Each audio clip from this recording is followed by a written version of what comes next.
Hello and welcome to law girl channel. बिना time waste किए हम स्टार्ट करते हैं या कंटिन्यू करते हैं अपना सेक्शन का पार्ट। आज हम पढ़ेंगे सेक्शन 6।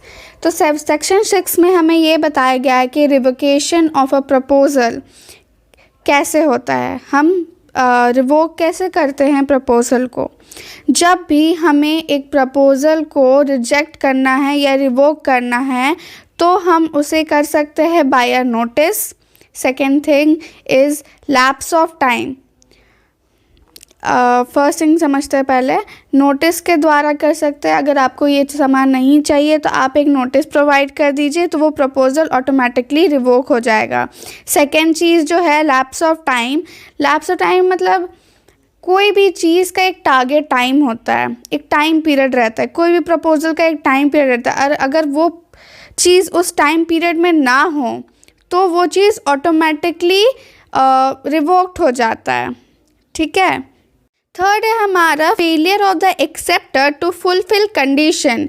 सपोज दैट हम एक कपकेक शॉप में कपकेक्स का ऑर्डर दिए 50 कपकेक्स का विद इन 1 आवर। अगर वो चीज़ वो 1 आवर में कंप्लीट नहीं करता है या उसका 1 आवर में मेरा 50 कपकेक्स रेडी नहीं होता है तो ऑटोमेटिकली हम ये चीज़ रिवोक कर देंगे अपना प्रपोज़ल। हमको नहीं चाहिए अब, क्योंकि मुझे 1 आवर में ही चाहिए था, अब मुझे नहीं चाहिए, तो वो चीज़ रिवोक ऐसे भी होता है। फोर्थ है हमारा कि कोई भी पर्सन जिसका किसी का डेथ हो गया या फिर वो पागल हो गया। अगर आप उसके बीच में कॉन्ट्रैक्ट किए और अचानक से आपको पता चले कि वो पागल हो गया या उसका डेथ हो गया है तो ऑटोमेटिकली आपका प्रपोज़ल रिवोक हो जाता है। तो ये हमारे 4 कंडीशन है प्रपोज़ल रिवोक करने के। First is notice, second is lapse of time, third is failure of acceptor to fulfil condition, fourth is death और insanity of the proposal. Okay. Now section 7। Section 7 में ये कहा गया है कि एक्सेप्टेंस मस्ट बी एब्सोल्यूट। इसका क्या मतलब है? अगर in order to convert a proposal into a promise the acceptance must be absolute. कोई भी अगर प्रपोजल को आपको प्रपोजल को प्रॉमिस में और एक्सेप्टेंस में कन्वर्ट करना है, ठीक है, तो उसको एब्सोल्यूट होना ज़रूरी है। कैसे एब्सोल्यूट होगा वो? अब जैसे कि फॉर एग्ज़ाम्पल ए बी का दोस्त है। अब जो सी है वो ए से कॉन्ट्रैक्ट करता है कि मुझे आपकी ज़मीन लेनी है इतना इतना प्राइस में, ठीक है, और कुछ भी हाँ ज़मीन ही लेनी है, ठीक है।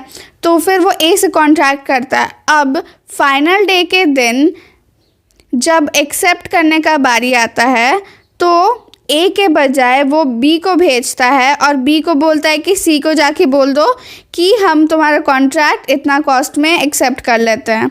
तो दिस इज़ नॉट एब्सोल्यूट। अगर ए का ज़मीन है, ए को ही जाके सी से एक्सेप्ट करना है, क्योंकि कंसेंट रहेगा कि हाँ उसी से लिए हम। बी नहीं जा सकता, बी वो चीज़ एक्सेप्ट नहीं कर सकता। यही चीज़ बोल रहा है सेक्शन 7 में कि जब क्लियर वर्ड्स में होना चाहिए, basically absolute and unqualified manner में होना चाहिए, which means clear word. Secondly prescribe और रीजनेबल मैनर में होना चाहिए। तो सेक्शन 7 होप सो आपको बहुत अच्छे से समझ में आ गया होगा। अब हम आगे देखते हैं सेक्शन 8 में।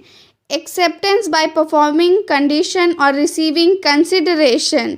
ये चीज़ बहुत इम्पोर्टेंट है कि जैसे कि ये बेसिक सा चीज़ है, कभी भी कॉन्ट्रैक्ट में होता है। हम जब भी कॉन्ट्रैक्ट करते हैं या तो एक कंडीशन रखते हैं या तो हम कंसिडरेशन मांगते हैं।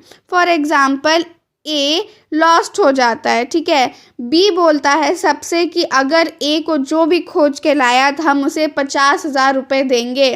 दिस इज़ व्हाट कंसिडरेशन दे रहा है। वो कितना? 50,000 दे रहा है विद अ कंडीशन कि अगर जो लोग ए या कोई भी लोग ए को खोज के लाता है उसको मिलेगा 50,000 रुपये, कंसिडरेशन मिलेगा।